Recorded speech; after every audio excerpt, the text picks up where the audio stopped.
नमस्कार दोस्तों, स्वागत है आपका सोहम पाठशाला में। तो दोस्तों, स्क्रीन पे आपको जो सूत्र देख रहा है ना, यानी 3 सूत्र, जो कि पहला है दूरी का सूत्र, यानी कि दो बिंदुओं के बीच का, जो कि 10th क्लास में है निर्देशांक ज्यामिति में यह पढ़ना होता है भाई। यह है a+b के होल स्क्वायर, जो हर जगह यूज होता है। और ये है 10th क्लास का त्रिकोणमिति का सूत्र, sign square theta plus cos square theta बराबर 1 होता है। ये सब सूत्र को आप तो रट लेते हैं, पर इसके पीछे की वजह जानते हैं कि ये सब सूत्र कहाँ से आते हैं। तो भाई अगर आप नहीं जानते हैं तो आइए आज की इस वीडियो में हम इन तीनों सूत्रों को सिद्ध करेंगे। और भाई अगर आप मैथ के स्टूडेंट है ना, तो आप रटिए नहीं, इन सब सूत्रों को सिद्ध करना आपको आना चाहिए। कभी भी कहीं पर आपका बेइज्जती हो सकता है अगर आप इन सूत्रों का सिद्ध करना नहीं जानते हैं। तो भाई आइए हम सबसे पहले पहला सूत्र को सिद्ध करते हैं, जो कि हमारा दूरी का सूत्र है। तो देखिए, ये जो सूत्र होता है ना, दो बिंदुओं के बीच की दूरी का सूत्र होता है। तो देखिए, इसका सूत्र होता है d इक्वल टू, यानी दूरी distance equal to √x2 minus x1 के whole square plus y2 minus y1 के होल स्क्वायर। भाई इसको सिद्ध करना कोई बड़ी बात नहीं। तो देखिए, सबसे पहले हम इसके लिए एक लाइन पाड़ते हैं। मान लीजिए ये एक हमारा लाइन है, इस लाइन को आप समझिएगा, इसको हम x तल मानते हैं,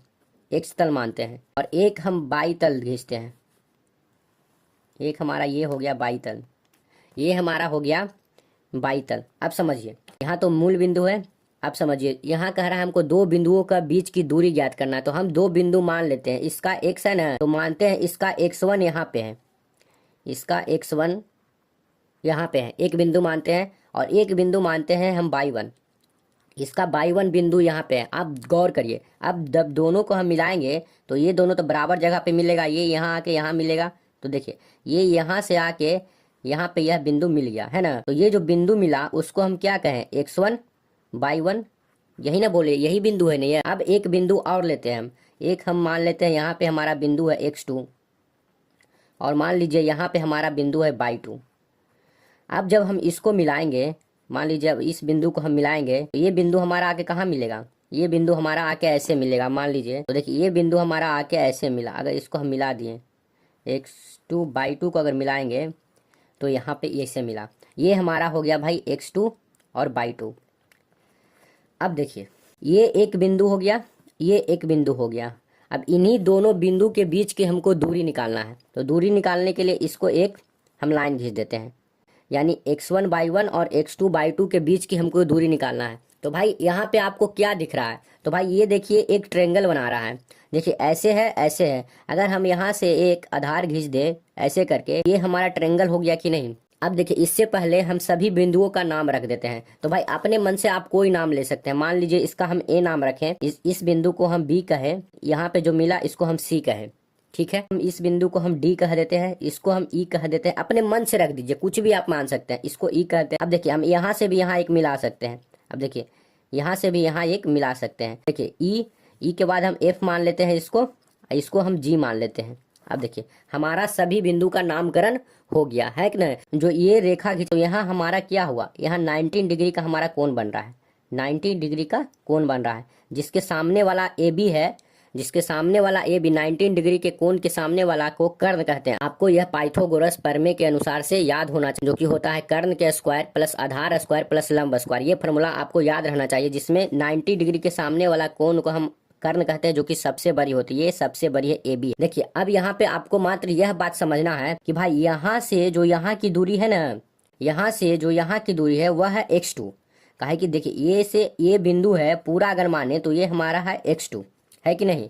और अगर हम इधर देखें, जो y2 की बात करें, लंबाई की बात करें, ये बिंदु से लेके ये बिंदु के बीच की दूरी है y2। आप इस बात में कोई दिक्कत नहीं है, क्योंकि भाई यहाँ से x2 खिंचाया था और यहाँ से यहाँ तक y2 खिंचाया था, इतना तो आप जानते हैं। अब देखिए, और यहाँ से यहाँ की हमारा दूरी कितनी है, ये हमारा है x1।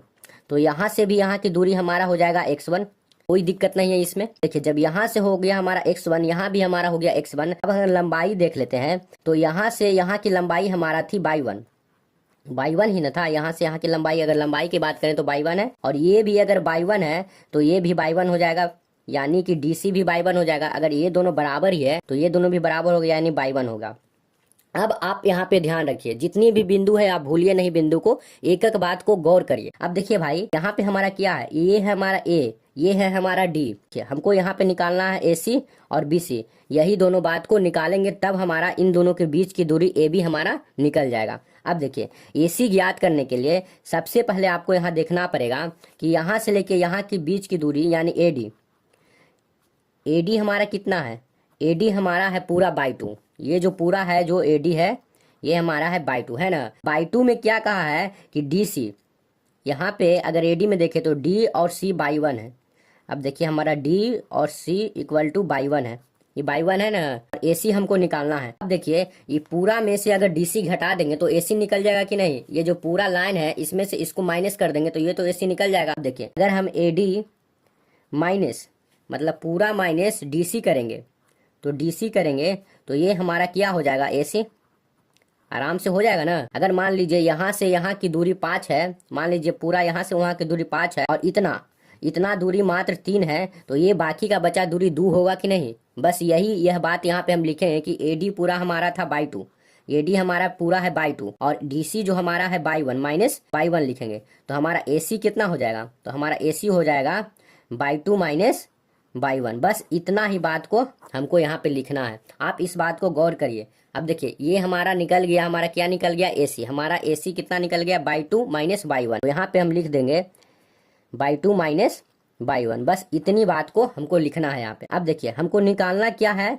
BC निकालना है, BC ही निकालना है ना। ये पूरा दूरी कितना है, x2 है। ये देखिए G माने थे ना, इसको H मान लीजिए, मूल बिंदु को आप H मान लीजिए, मान लीजिए H मानिए। तो कह रहा है D से H की दूरी यानी DH जो है ना, DH हमारा पूरा x2 है, कोई दिक्कत तो नहीं है भाई। DH पूरा हमारा x2 है और इसमें क्या कहा, EH है x1 है, EH इक्वल टू हमारा आ गया x1, EH इक्वल टू कितना आ गया भाई, x1। ठीक है। अब देखिए ये पूरा में से इतना घटा देंगे तो ये वाला मान तो हमारा आ जाएगा। ठीक है। अब देखिए तो हम ये ED निकालने के लिए क्या करेंगे, तो ED निकालने के लिए हम पूरा में से इतना माइनस करेंगे। तो इतना माइनस करें तो DH EH तो माइनस हो गया EH।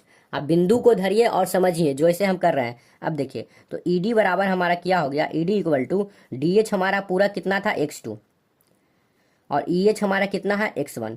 तो यही है हमारा x2 माइनस x1, यह हमारा निकल गया ED जो हमारा आ गया x2 माइनस x1। अब यहाँ पे देखिए जब इतना की दूरी x2 माइनस x1 है, यहाँ से यहाँ की दूरी x2 माइनस x1 है, x1 लिखिए x1 है, तो यहाँ से भी यहाँ की दूरी वही होगी ना, x2 माइनस x1। अब यहाँ पे देखिए समकोण त्रिभुज की दो भुजा हमको निकल गई है कि नहीं, एक भुजा यह है और एक भुजा यह है, यानी AC और BC हमको निकल गया। और ये भी जो कर्ण है, तो कर्ण को निकालने के लिए अगर पाइथागोरस प्रमेय का फॉर्मूला लगाएंगे यहाँ पे, अगर मान लीजिए कर्ण को निकालना है तो फॉर्मूला हम क्या लगाएंगे, इसके लिए लगाएंगे AB के होल स्क्वायर, AB के होल स्क्वायर यानी कर्ण के होल स्क्वायर प्लस लंब के स्क्वायर प्लस आधार के स्क्वायर। अगर हम देखेंगे BC के स्क्वायर दें और प्लस क्या करेंगे AC के स्क्वायर, है ना। ये फार्मूला होता है पाइथागोरस प्रमेय का, यानी यहाँ पे आप लिख भी सकते हैं कि पाइथागोरस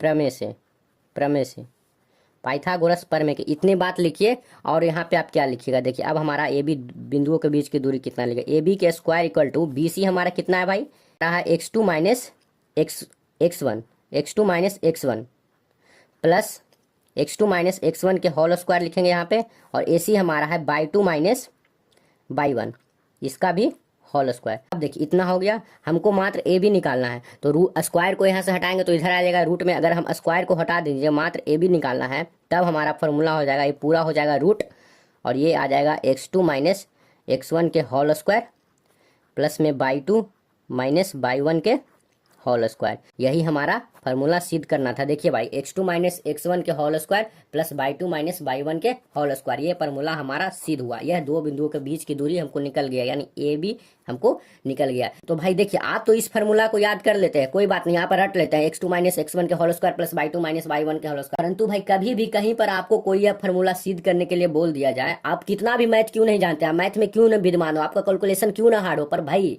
इसके पीछे का राज अगर नहीं जान रहे हैं ना, तो भाई आपका मैथ बहुत कमजोर है। तो भाई ये सब बात को आप जानिए कि ये फार्मूला कहाँ से आता है। अब देखिए भाई हम दूसरे फार्मूला को सिद्ध करते हैं, जो कि भाई बहुत ही आसान है। तो भाई इसको सिद्ध करने के लिए नॉर्मल है कि A प्लस B के होल स्क्वायर इक्वल टू हमको सिद्ध करना है भाई A square plus 2AB plus B square, यही हमको सिद्ध करना है ना। तो ये हो गया हमारा LHS, ये हो गया हमारा RHS में हमारा इतना है, LHS में यह है। तो देखिए LHS से अगर हम देखते हैं LHS से, तो हमारा LHS में दिया है A प्लस B के होल स्क्वायर, यही दिया है ना भाई। ए प्लस बी के होल स्क्वायर कहने का मतलब क्या है कि ए प्लस बी इंटू ए प्लस बी, इसको ऐसे तो लिख सकते हैं, यानी कहने एक्स के अगर स्क्वायर कोई लिखता है तो एक्स गुने एक्स हम लिखते हैं ना, यानी 2 बार होकर ही स्क्वायर बना है, तो यानी 2 गो ये है, तो इसको स्क्वायर का जो है उसको 2 बार कर दिए, यानी ए प्लस बी ए प्लस बी। देखिए इसका कैलकुलेशन हम कैसे करते थे बेसिक से, पहले ए को रखेंगे और इसको पूरा लेंगे। अब देखिए पहले ए को रखें और फिर ए प्लस बी को पूरा लिए, ए प्लस बी को हम पूरा लिए, फिर प्लस है तो यहाँ पे हम प्लस देंगे, और फिर बी के रखेंगे, फिर ए प्लस बी को पूरा रखेंगे, यानी बी को लिए फिर ए प्लस बी को पूरा रखें। तो भाई ये प्रोसेस है ना जिसको समीकरण का मल्टीप्लिकेशन कहते हैं, भाई ये आपको आना बहुत जरूरी है। अब देखिए ए में ए से गुना होगा तो यहाँ पे होगा ए स्क्वायर, फिर प्लस है तो प्लस होगा, और ए इंटू बी कितना हो जाएगा ए बी, फिर यहाँ पे प्लस है, फिर ए इंटू बी कितना हो जाएगा ए बी, और प्लस में बी गुने बी बी स्क्वायर हो जाएगा। तो देखिए भाई यहाँ पे हमारा फॉर्मूला सिद्ध हुआ, ए स्क्वायर प्लस ए बी हो गया भाई 2ab और प्लस बी स्क्वायर, यही भाई आपको सिद्ध करना था। तो भाई ये सब कोई बड़ा बात नहीं है, ये सब छोटी छोटी बात है, परंतु भाई आप सिर्फ इस फार्मूला को रटते हैं पर इसके पीछे की वजह को नहीं जानते, तो भाई यह जानिए। तो देखिए भाई हम तीसरा फार्मूला को अब जल्दी से सिद्ध करते हैं। तो भाई तीसरा फार्मूला है ना वो त्रिकोणमिति का चैप्टर का फार्मूला है, जो कि हमको कह रहा है कि sine square theta plus cos square theta equal to 1 होता है। हाँ भाई 1 होता है, तो ये हमारा LHS है, ये हमारा RHS है। तो भाई हम लोग अगर सिद्ध करते हैं तो हम लोग LHS को देखते हैं पहले। देखिए LHS में देखते हैं हमारा क्या दिया है, हमें दिया है sign square theta plus cos square theta, यही दिया है ना। अगर आप त्रिकोणमिति पढ़ते हैं तो आपको यह फार्मूला याद होगा कि साइन थीटा बराबर होता है भाई लंब बटे कर्ण। अब देखिए अगर इसको हम लिखेंगे लंब बटे कर्ण, अब देखिए ये स्क्वायर है तो स्क्वायर भी आएगा, तो लंब के स्क्वायर बटे कर्ण के स्क्वायर यहाँ पे लिख दिए। अब देखिए प्लस में, और ये देखिए कॉस थीटा बराबर होता है भाई आधार बटे कर्ण। अगर आप त्रिकोणमिति पढ़े होंगे तो भाई ये फार्मूला है इसका। तो भाई देखिए आधार के स्क्वायर हम लिखेंगे बटे में कर्ण के स्क्वायर लिखेंगे, इतना लिख दिए। अब देखिए इसका और इसका अगर हम एलसीएम लेते हैं नॉर्मल बात से, तो कर्ण और कर्ण स्क्वायर का एलसीएम लिखेंगे तो यहाँ पे ही आएगा कर्ण स्क्वायर, कर्ण स्क्वायर। अगर कर्ण स्क्वायर को कर्ण स्क्वायर से डिवाइड करेंगे तो ये तो भाई पूरा के पूरा कट जाएगा, बचेगा कितना 1। तो 1 अगर बचेगा तो 1 में लंब स्क्वायर से गुना करेंगे तो लंब स्क्वायर ही होगा, लंब स्क्वायर। और वैसे ही यहाँ पे हो गया, अगर 1 में आधार स्क्वायर से गुना करेंगे तो वो भी होगा आधार का स्क्वायर, है कि नहीं। अगर ऊपर देखें कि लंब स्क्वायर प्लस आधार स्क्वायर, आपको हम पाइथागोरस प्रमेय से बता रहे हैं, यहाँ पे आप लिखिए पाइथागोरस प्रमेय, जिसका भाई फार्मूला होता है कर्ण स्क्वायर इक्वल टू लंब स्क्वायर प्लस में आधार स्क्वायर। ये फार्मूला भी आपको सिद्ध करने आना चाहिए कि ये फार्मूला कैसे आता है। इसका भी वीडियो हम बनाए हुए हैं यूट्यूब चैनल पे, आप चाहें तो जाकर देख लीजिए। ऐसे रटिए नहीं कि कर्ण स्क्वायर इक्वल टू लंब स्क्वायर प्लस आधार स्क्वायर होता है, भाई ये बहुत बड़ी चीज है। इसको अच्छे विद्यार्थी इस फार्मूला को पाइथागोरस प्रमेय को सिद्ध नहीं कर पाते। भाई देखिए ये लंब स्क्वायर प्लस आधार स्क्वायर बराबर कितना है कर्ण स्क्वायर, तो भाई हमारा लंब स्क्वायर प्लस आधार स्क्वायर बराबर हमारा कितना हो गया भाई कर्ण स्क्वायर। अब बटे में नीचे में तो है ही कर्ण स्क्वायर। अब देखिए कर्ण स्क्वायर को काट दिया तो बचा कितना 1, और एक ही हमको सिद्ध करना था, यानी कि LHS इक्वल टू RHS हमारा प्रूव्ड हुआ। भाई ये तीनों फार्मूला आप हमेशा याद करते हैं, और आपके 10th क्लास में या कहीं पे भी आप कोई भी स्टूडेंट है ना, तो आपके लिए ये फार्मूला काफी जरूरी है, और ये फार्मूला हमेशा आपसे पूछे जाते हैं, परंतु इसके पीछे की वजह भी आपको आना बहुत जरूरी है। तो भाई मिलते हैं एक न्यू वीडियो में, पर भाई जाने से पहले अगर वीडियो आपको अच्छी लगी हो तो भाई शुभम पाठशाला को सब्सक्राइब जरूर करें।